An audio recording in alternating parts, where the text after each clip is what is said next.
Hello, respected viewers. I'm George from Ireland.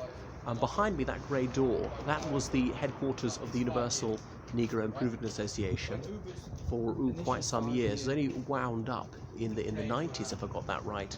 So it was founded in New York just before the First World War by Marcus Mosiah Garvey, who was from Jamaica. I don't propose to talk too much about Marcus Garvey himself, as I've spoken about him in another video.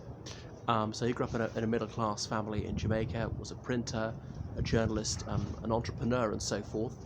And he suffered through the pigmentocracy of Jamaican society at the time, which is to say, the whiter someone was, the higher their social status tended to be, and economic status, and there's a lot of colour discrimination.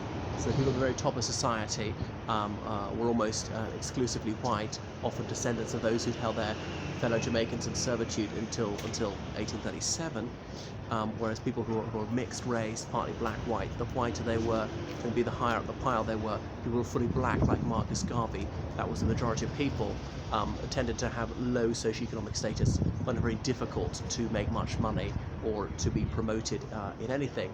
So he left Jamaica as a young man. He travelled through Central America. He came here to the United Kingdom just before the First World War, and only spent about a month here initially.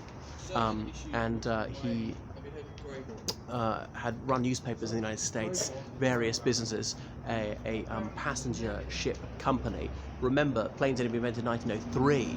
There were no passenger planes as such till the 1930s. Even then, they were mega expensive. So a lot of long-distance travel was by ship, or certainly across the Atlantic it had to be, because there's no other way. Anyway, so Marcus Garvey, well, he was controversial for all sorts of reasons, but he spent a lot of time in New York, and the UNIA owned various buildings there, owned a big hall, because public meetings really mattered back then.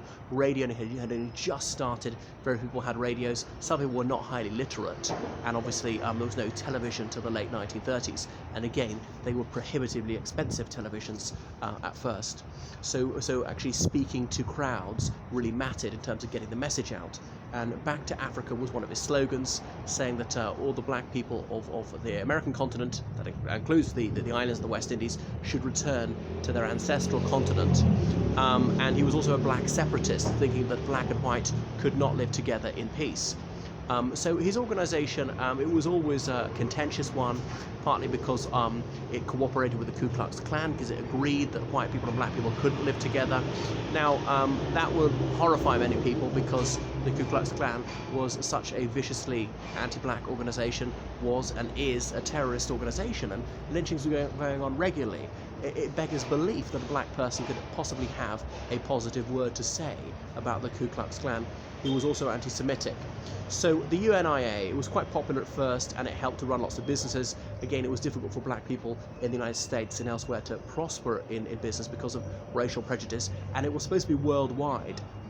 However, it overwhelmingly existed outside of Africa, people of African stock who lived on other continents. One of his other shortcomings is his publications were almost exclusively in English.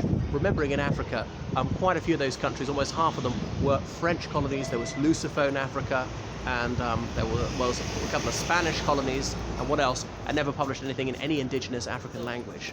So mostly for the Anglophone world, didn't form effective links to cooperate with other organisations which would agree them on certain issues. But they certainly believed in free enterprise, so they cut themselves off from cooperation socialism, and socialism was really making the running intellectually amongst progressives of all kinds in those days. Had public ownership, state intervention, and so on.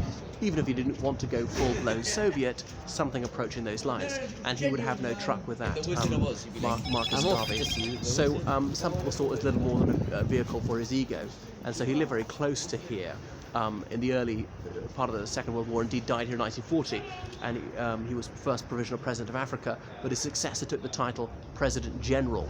And the organisation continued going, but it largely petered out after the Second World War. It'd been superseded by events, and it wasn't addressing the issues which were so pressing to most black people in Africa and elsewhere. What was it doing about decolonisation?